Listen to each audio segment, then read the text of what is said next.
você é vigilante, vigia ou guarda e está com o processo parado na Justiça Federal, aguardando o julgamento do tema 1209 do STF, se a sua resposta foi sim, a pergunta é: o que é que pode ser feito no seu processo judicial para que ele possa andar mais rápido?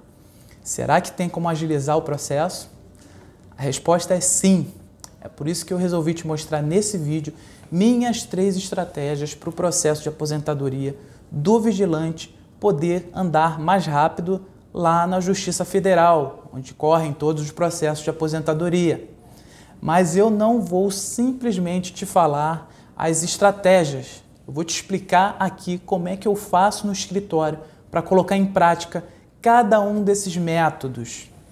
O meu nome é Thiago Gil, sou advogado especialista em direito previdenciário e fica tranquilo que nós vamos entender o que é essencial, sem rodeios, vamos direto ao ponto, porque afinal existe entre os advogados, a gente conhece, o velho brocardo jurídico que diz que o direito não socorre aos que dormem e não é possível ficar parado diante de um processo judicial. E você, vigilante, você também precisa saber, em primeiro lugar, que você precisa ter todos os seus PPPs preenchidos corretamente. Até porque você sabe que o STJ, em março de 2021, já decidiu no tema 1031 que, a partir de 6 de março de 1997, é exigível, abre aspas, o laudo técnico ou elemento material equivalente para comprovar a permanente, não ocasional, nem intermitente exposição à atividade nociva que coloca em risco a integridade física do segurado.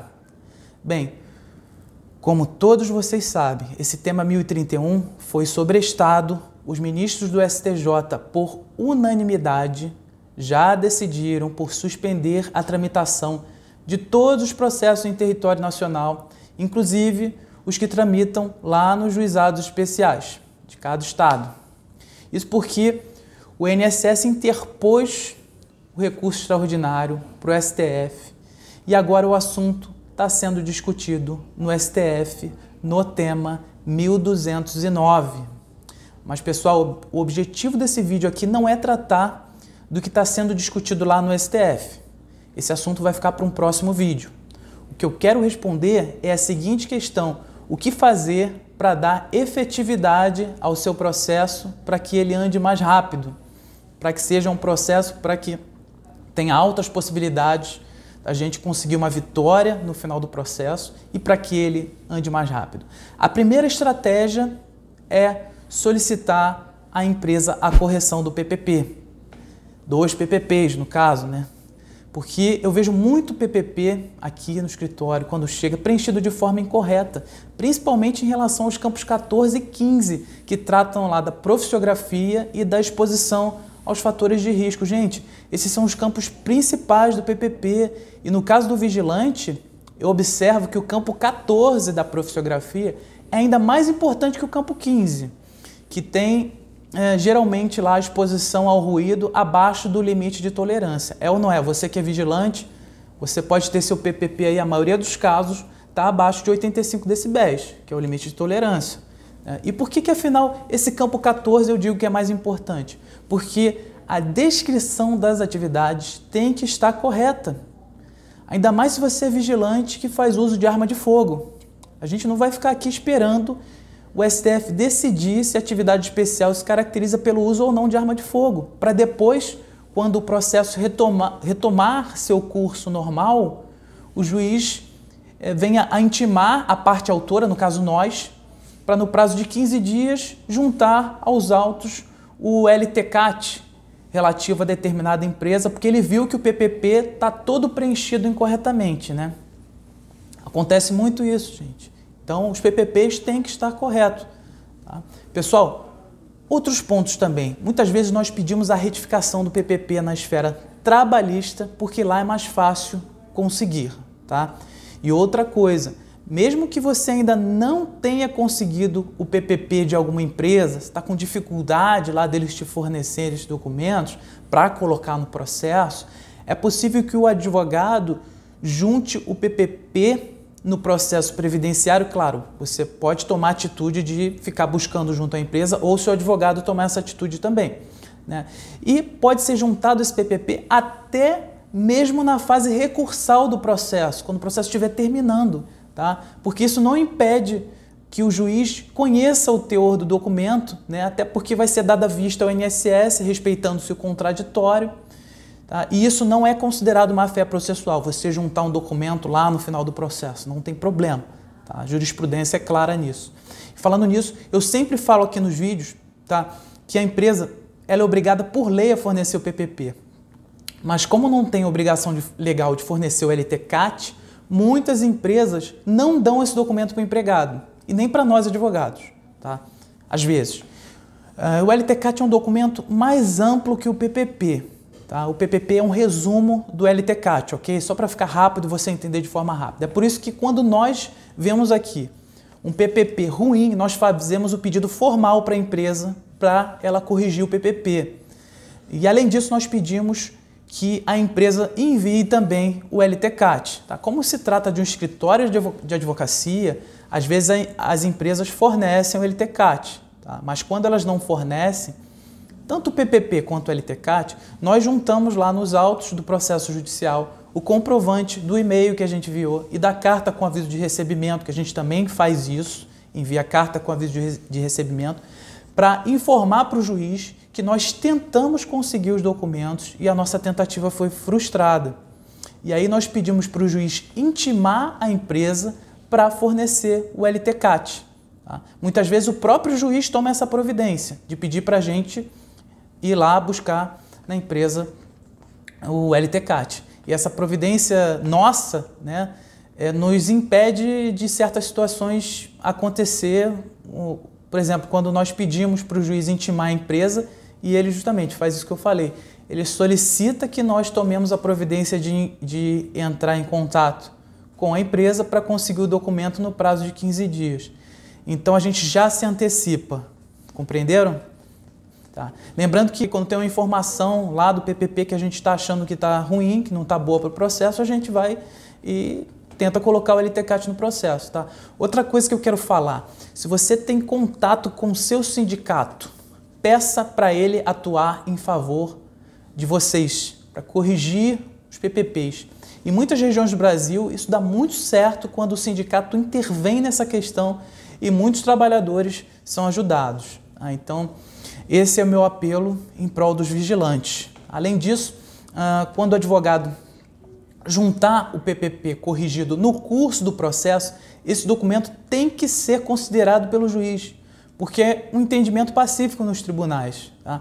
E outro ponto, se eu, advogado, pleiteei lá na petição inicial pela produção de prova pericial, por exemplo, uma perícia no local de trabalho, sob o argumento de que o formulário legal do PPP apresentado pela empresa empregadora se encontra incompleto, se o juiz indeferir, negar essa prova pericial, isso constitui cerceamento ao direito de defesa, ao direito constitucional de defesa. E aí é possível recorrer para o tribunal dessa decisão de indeferimento do juiz de primeiro grau. E tem um detalhe aqui também, o INSS ele às vezes alega que quando você junta o PPP no processo judicial e você não juntou lá no processo administrativo, que muitas vezes as pessoas entram com a aposentadoria sem advogado e acabam não juntando, tá? O INSS diz que a data do início do benefício tem que ser na data do ajuizamento da ação. Tá? Mas isso é um completo absurdo, tá? Que envolve uma questão de que a partir de quando você vai receber os atrasados, tá, no seu processo. Eu sempre fico tranquilo quanto a esses argumentos, porque eu consigo combater tranquilamente, né? Porque esse entendimento do INSS ele destoa totalmente dos tribunais, da orientação dos tribunais, né? De que o termo inicial do benefício tem que ser a partir da data do efetivo requerimento administrativo lá no INSS. Os atrasados contam lá da data do requerimento, tá? Da DER, da data de entrada do requerimento lá no INSS. Observado, logicamente, a prescrição quinquenal, que é o recebimento dos valores contados a partir de 5 anos para trás. Tá? Mas, pessoal, essa é uma discussão muito específica que eu não vou entrar aqui nesse vídeo, tá? Quem quiser deixa aí os comentários aí no vídeo, tá? Com a sua dúvida, que eu vou procurar responder na medida do possível.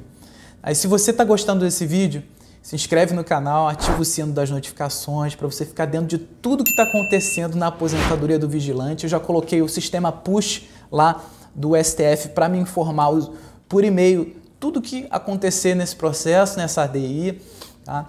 E aí vocês vão ficar por dentro de tudo, tá? E não se esquece de dar uma curtida nesse vídeo, tá? Para o YouTube entender que esse é um vídeo relevante e com isso fazer essas informações chegarem aos seus colegas vigilantes por todo o Brasil, beleza? E quanto ao tema 1209 do STF, quando ele for julgado definitivamente e o seu processo no TRF voltar a correr normalmente, o que vai acontecer? Essa foi inclusive uma dúvida de um inscrito aqui do canal. Ele fala o seguinte, vou ler aqui: doutor, se a ADI 6309 for favorável, o que pode acontecer com todos os pedidos de aposentadoria parados, inclusive o meu? Obrigado, doutor. Tá? Essa é uma dúvida de um inscrito, que aqui é justamente a minha segunda estratégia para o processo andar mais rápido. Tá? Eu estou tratando dessa ADI 6309, que ele se refere, que trata da aposentadoria especial também em outros vídeos aqui do canal, tá?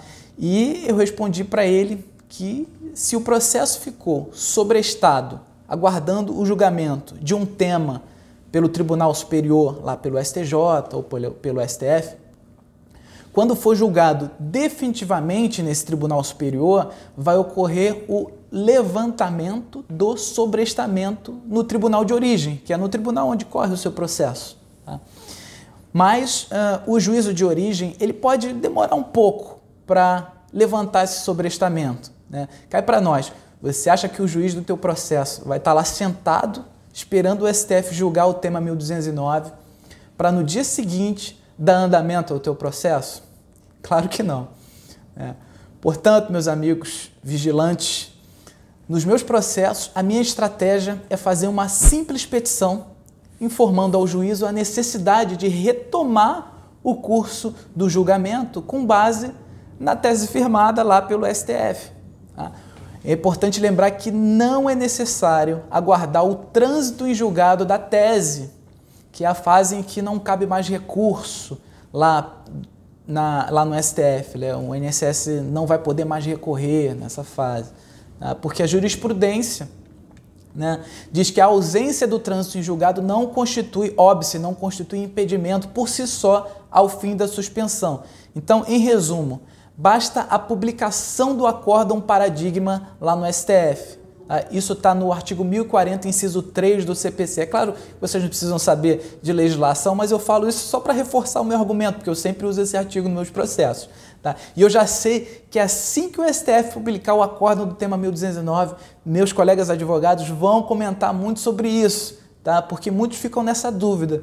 Ou seja, se é preciso ou não aguardar o trânsito em julgado para ocorrer o levantamento do sobrestamento. Tá? Mas a gente sabe que não precisa. É sempre assim. Em todo tema, em todo processo sobrestado acontece essa mesma situação. Tá? Agora, a terceira e última estratégia é entrar em contato com o tribunal através de videoconferência, pelo serviço de balcão virtual. Todo mundo pode entrar em contato, até quem não é advogado. Tá? O balcão virtual é uma ferramenta online para atendimento dos advogados e dos jurisdicionados, ou seja, das partes do processo. Tá? Geralmente a parte liga para saber do andamento do processo.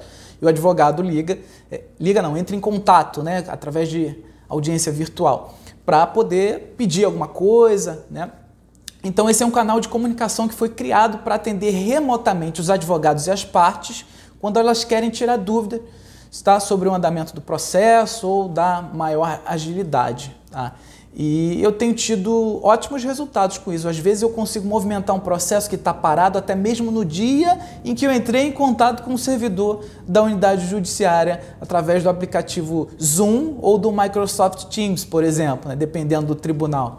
Antigamente a gente fazia ligações, né? Hoje em dia tem essa tecnologia que nos facilita e sempre somos atendidos. Geralmente a partir do meio-dia os servidores começam a fazer esse atendimento. E quando eu verifico que esse contato online não dá certo, eu envio e-mail para a Vara Federal ou para o juizado para tentar agilizar. O que não se pode fazer é ficar parado, porque, como eu afirmei no início, o direito não socorre aos que dormem. Tá? Me conta aí nos comentários desde quando você entrou com o processo no INSS e, obviamente, depois foi para a Justiça e agora está parado. Desde quando aconteceu isso? Compartilha aí teu caso, porque muitos colegas seus estão na mesma situação e querem ter uma ideia do que se passa em outros casos. Aí até eu mesmo gostaria de saber de vocês, vigilantes, se tem alguma questão no seu processo específico aí que vocês têm dúvidas, tá? Por falar nisso, em outro vídeo aqui do canal, eu vou trazer o caso real de um cliente aqui do escritório que estava com problemas em conseguir a documentação correta para comprovar a atividade especial de vigilante.